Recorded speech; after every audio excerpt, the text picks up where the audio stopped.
میں نے گوشت میں ہلدی بھی ڈالی، مرچیں بھی ڈالی اور آئل بھی ڈالا، اس لیے پکا رہی تھی کہ شاید اس کو کہیں چھپا دوں۔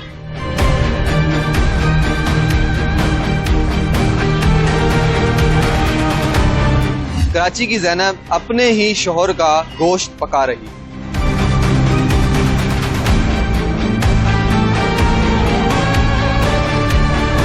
یہ کہانی ہے 25 نومبر 2011 کی، جہاں شاہ فیصل تھانے کی حدود میں ایک خاتون اپنے ہی شوہر کا گوشت پکا رہی تھی۔ زینب کی ارشد بیگ سے پہلی شادی تھی، اس کی وفات کے بعد اس نے دوسری شادی احمد عباس نامی شخص سے کی۔ زینب کے پہلے شوہر سے اس کی ایک 17 سال کی بیٹی بھی تھی۔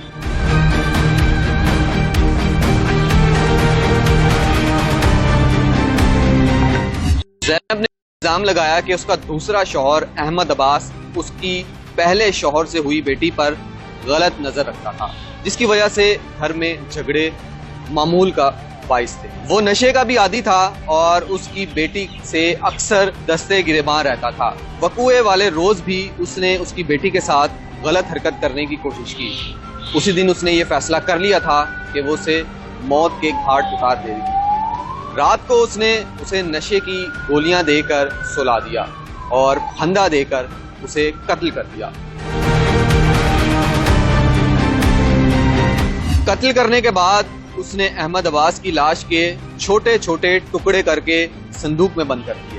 اس نے بتایا کہ وہ اس کی لاش کے ٹکڑوں کو 2 ہانڈیوں میں پکا رہی تھی۔ اس نے ہانڈی میں آئل بھی ڈالا، ہلدی بھی ڈالی اور مرچیں بھی ڈالی۔ اس کا ارادہ تھا کہ وہ اپنے شوہر کے گوشت کو پکا کر اسے کہیں کچرا کنڈی میں پھینک دے گی تاکہ کسی کو اس کے گھنونے فعل کا علم ہی نہ ہو۔ گھر سے تعفن اٹھنے پر اہل محلہ نے پولیس کو اطلاع دی۔ پولیس کے پہنچنے پر زینب نے گھر سے بھاگنے کی کوشش بھی کی، لیکن اہل محلہ نے اسے پکڑ کر پولیس کے حوالے کر دیا۔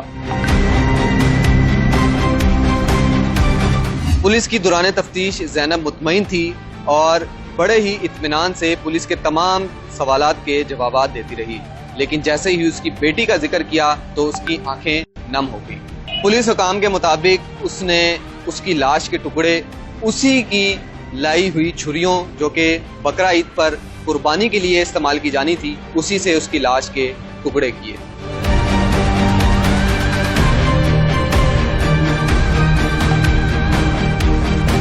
قاتل کتنا ہی چلاک کیوں ہو، لیکن جرم کبھی نہیں چھوٹا۔